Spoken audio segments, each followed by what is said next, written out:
All right, 7th grade science. Welcome to our first screencasted lesson. Make sure you watch this before coming to class. Today we're going to look at types of waves.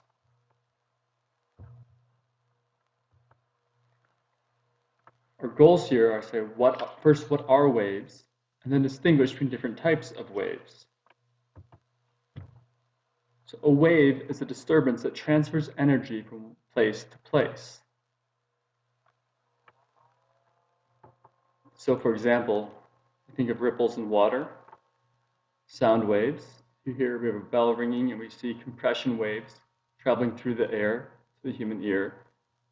And this is a very famous experiment from Sir Isaac Newton looking at how a prism separates white light into several different color frequencies of visible light. We will compare and contrast these types of waves as we go. What are the types of waves?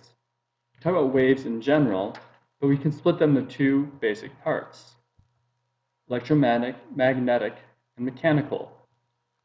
Mechanical waves are further separated into transverse, longitudinal, and surface. For our purposes, for now, we're just going to look at mechanical and electromagnetic, come back to these three another day. Mechanical waves are called not because of machines, but simply that they move only through matter. There's a phrase, "No one hears you scream in space." This is true because there is no matter for the sound wave to move through. So again, mechanical waves move only through matter. In contrast, electromagnetic waves travel through empty space where there is no matter. So this includes things like visible light, radio waves, microwaves, infrared, ultraviolet, X-ray, and gamma rays are all examples of electromagnetic waves, waves that move through empty space, which, think about it, is a rather strange concept. This is, remember, a wave is something that transfers energy from place to place. Let's look at the parts of a wave. Both electromagnetic and mechanical waves can be described using the same basic anatomy. So here's our basic wave diagram. The first part, a wavelength, this is the distance until the wave repeats itself. So from the top point to this top point is one wavelength. In sound waves, we hear this as pitch. Long wavelengths mean low pitches. Short wavelengths mean high pitches. In visible light, the wavelength determines the color we see. And beyond visible light, what kind of electromagnetic radiation wave we're dealing with, whether it be radio, gamma ray, X-ray, or any of the others beyond that. So this is the wavelength, distance until the wave repeats itself. Number 2 points to the amplitude. Amplitude is the max distance of the wave from its zero position. This is how much energy a wave has.